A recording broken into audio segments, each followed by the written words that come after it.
Hey guys, good morning. Just wanted to send you guys an update, what to expect to see. I've uploaded all the the recordings from last night. You will see several. That like the first one right there says name 1,000, 1,000, 1,000,000, whatever it is, 1,000 names. Moist. What that means is the band, no vocals and a lot less electric guitar. We always have to try to bring up volume for the bass guitar. So anyway, I remix it. And so because we didn't get a full recording last night of this song without the vocals, I went back and just used the vocal version of it that's below there, the third one down, and I just took out all the most of the voices and brought down some of the levels of the guitar and things like that so that we could hear everyone else. So anyway, that one there is edited especially so Lee can hear his parts better. And anyway, each one of these, the rest of them are going to either have vocals in the mix or no vocals in the mix. So having said that, definitely please listen to those.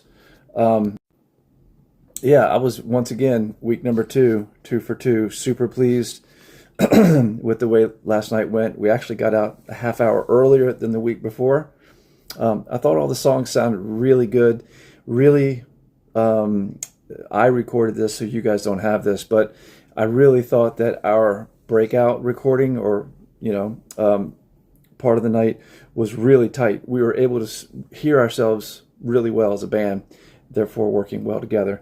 We're going to be working on trying to figure out like my mix, and I think Kenny's mix has like an overwhelming amount of vocals. We can't get the levels down, so we're going to work on that. I think that has an effect on our ability to hear each other when the vocalists are all singing. So anyhow, I'm going to just point out a couple places in some of the songs that I listened and we need to fix.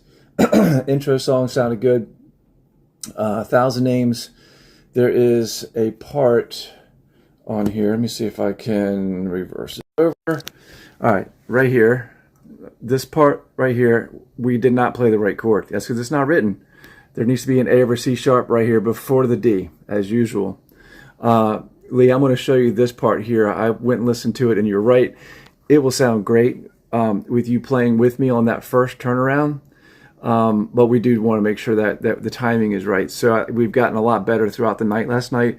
We're almost there. I also wrote on here, nicely. I loved some of those little riffs and fills that you're doing throughout this verse too. Sounds great. Let's see. Oops. Turnaround, breakdown.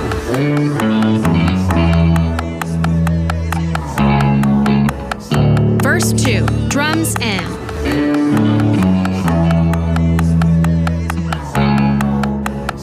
Verse 2, drums in.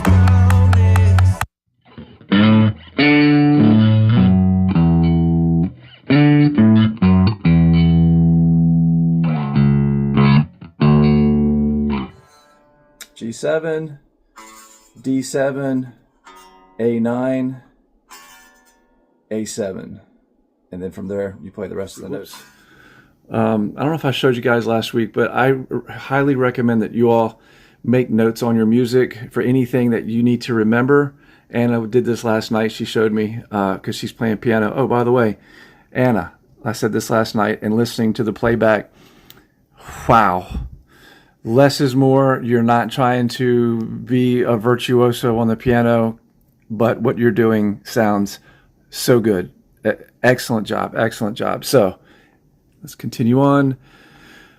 Here at the very end, I circled this. I'm not sure what I think our rhythm fell apart here at the very end of the song. So listen to the recordings at the very end. 1,000 names you are going to hear. I just make this little thing here that says, "Hey, this is something that didn't quite sound right." So we need to go back.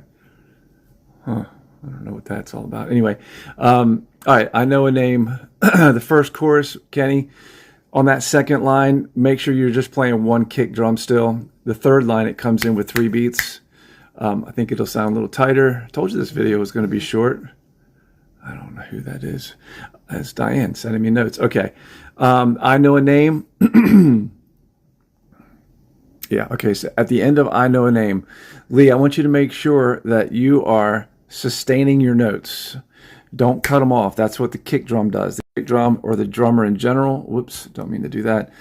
The drummer in general has that ability to stop beats, but I want your note to sustain. Like 99% of the time, we always want that bass note to stay in the foundation, and you only momentarily would interrupt that to go to the next note.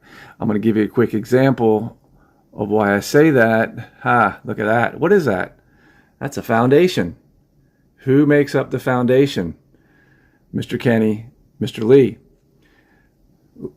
These little dividing parts right here in between the notes, this is where you would interrupt a note. This is your note.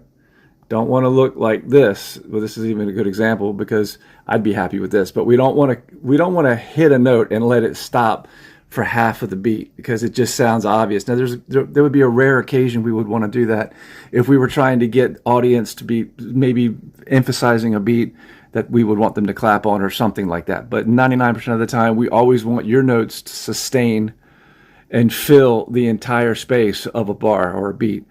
Only space enough to change positions from one note to another. There you go. There's my cheesy analogy for the day. Let's go back to here.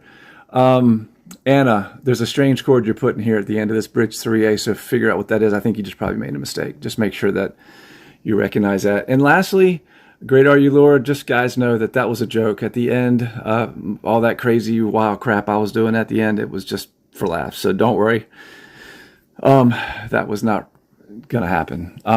So there you go. Much shorter, 6 minutes. Hopefully you guys will listen. And yeah, there was probably a few little mistakes here and there. We all make them on Thursday night. I'll get back to him in half a second.